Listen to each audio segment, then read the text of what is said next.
અર્બુદા ભવન ખાતે મહેસાણા જિલ્લા કોંગ્રેસ સમિતિના નવનિયુક્ત બળદેવજી ઠાકોરે જિલ્લા કોંગ્રેસની કમાન સંભાળી છે। મહેસાણા જિલ્લા પ્રમુખ તરીકે બળદેવજી ઠાકોરની વરણી કરવામાં આવી છે, ત્યારે શહેરમાં આવેલ અર્બુદા ભવન હોલમાં પદગ્રહણ સમારોહ યોજવામાં આવ્યો હતો, જેમાં મોટી સંખ્યામાં લોકો દૂર દૂરથી પધાર્યા હતા।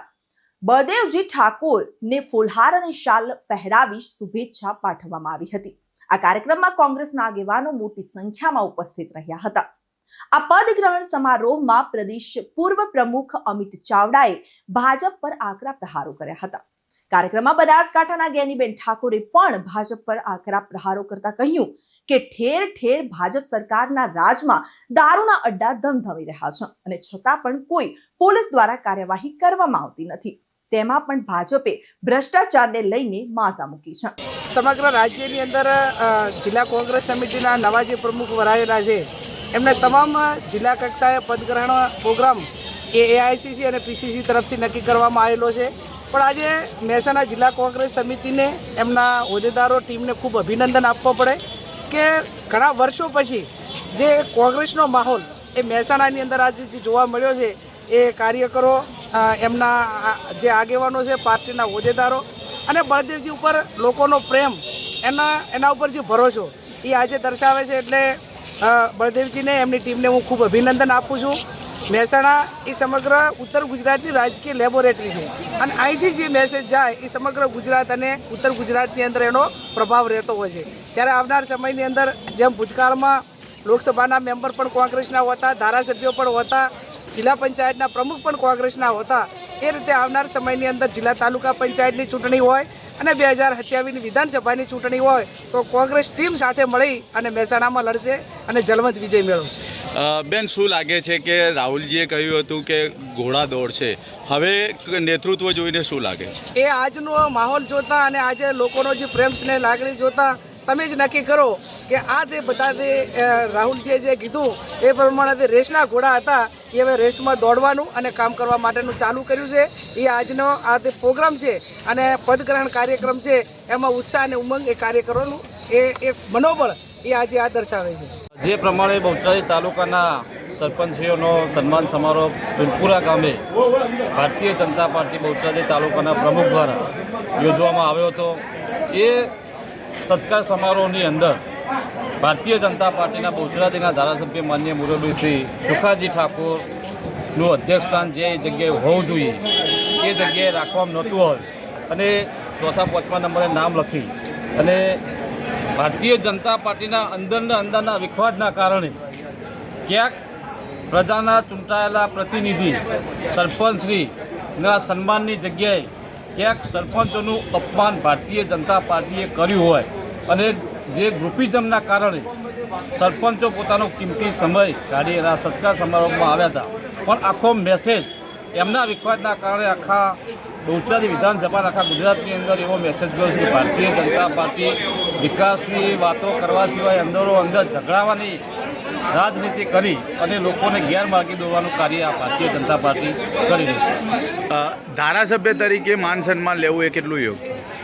ધારાસભ્ય તરીકે માન સન્માન મેં કહ્યું ને, ભારતીય જનતા પાર્ટીના પ્રમુખ દ્વારા આ પ્રોગ્રામ ગોઠવવામાં આવ્યો હતો। કોઈ પબ્લિકે, કોઈ સામાજિક સંગઠને કે કોઈ સામાજિક કાર્યકરે ગોઠવ્યો હોય તો એનું સન્માન ના હોય, પરંતુ ભારતીય જનતા પાર્ટીના બહુચરાજી તાલુકાના પ્રમુખ દ્વારા સન્માનનો કાર્યક્રમ રાખવામાં આવ્યો હતો।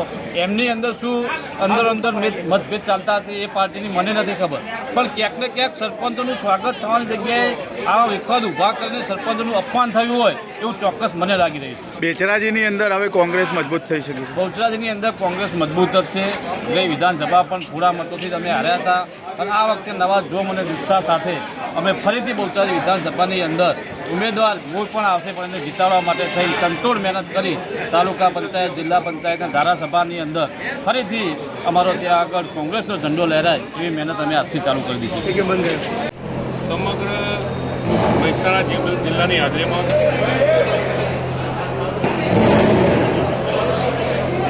કોંગ્રેસ પાર્ટીએ જે મારા પર વિશ્વાસ મૂક્યો અને મહેસાણા જિલ્લાના કોંગ્રેસ પ્રમુખ તરીકે મારી જવાબદારી જે મારા એ જવાબદારી સ્વીકારવા માટે સમગ્ર મહેસાણા જિલ્લાના તમામ આગેવાનો અને કોંગ્રેસના કાર્યકરો વચ્ચે આજે મળી અને મેં મારી નવી જવાબદારી સંભાળી છે અને વિશ્વાસ છે મહેસાણા જિલ્લાના તમામે તમામ સૌ પ્રજાજનો ઉપર ત્યાં ભારતીય જનતા પાર્ટીના જોગની ભારતીય જનતા પાર્ટીના ભ્રષ્ટાચારથી અને તમામે તમામ બાબત સહકારી ક્ષેત્ર હોય એ કોઈપણ પ્રકારની વાત હોય એવી ભારતીય જનતા પાર્ટીથી મારા મનમાં પ્રમાણે સમગ્ર જિલ્લો એ કંટાળ્યો જોગની સામે લડાઈ લડવાની શરૂઆત એ આજના દિવસથી થઈ ગઈ હોય એવું મને પ્રથમ દ્રષ્ટિએ લાગે.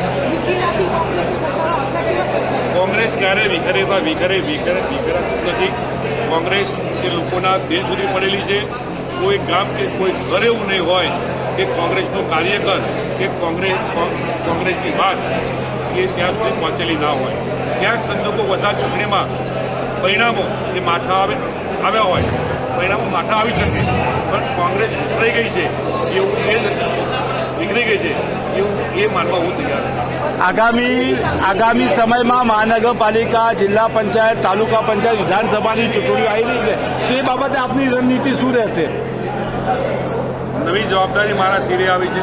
ટૂંક સમયમાં મહાનગરપાલિકા હોય, નગરપાલિકા હોય કે તાલુકા પંચાયત કે જિલ્લા પંચાયત હોય, એની તમામ ચૂંટણીઓ આવવાની છે.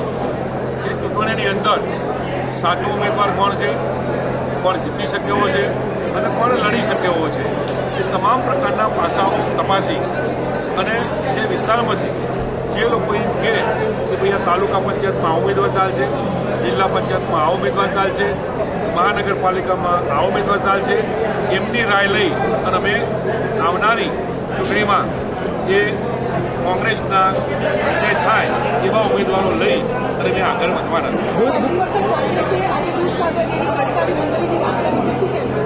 સમગ્ર મહેસાણા જિલ્લાના દૂધ ઉત્પાદકો, પાટણ જિલ્લો હોય કે મહેસાણા જિલ્લા હોય, બેના તબક્કે મારે વાત કરવી પડે કે બહેનોના પરસેવાના પૈસાની સંસ્થા બનેલી, જેના ઘરમાં કોઈ આવકનું સાધન ન હોય ત્યારે એવી બહેનો પૈસો રાખીને પોતાનું ગુજરાન ચલાવતી હોય.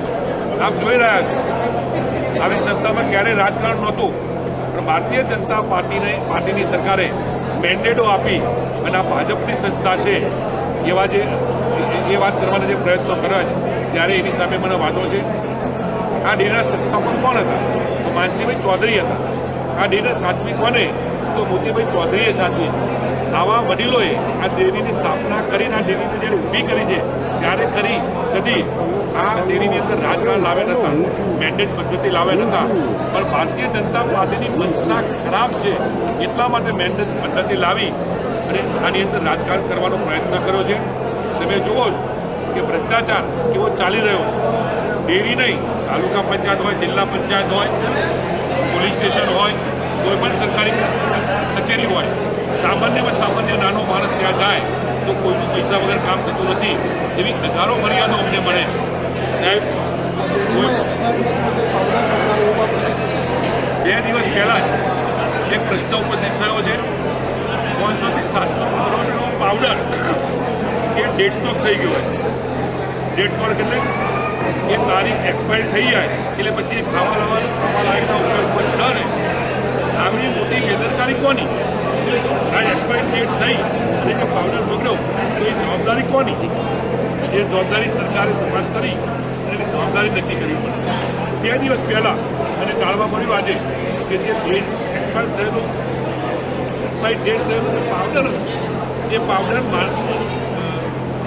માણસાની કોઈ ઉડાઉન નહોતી. એ પાવડર 2 દિવસમાં ઉપડી ગયો.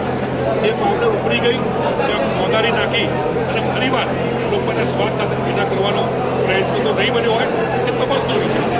ખરેખર હું જ્યારે આપણા માધ્યમથી એમને કહેવા માંગુ ત્યારે એની તપાસ કરી એ પાવડર ક્યાં ગયો એની તપાસ સરકારે કરવી જોઈએ. રિપોર્ટર તરુણ પ્રજાપતિ સાથે ચક્રવાત ન્યૂઝ મહેસાણા.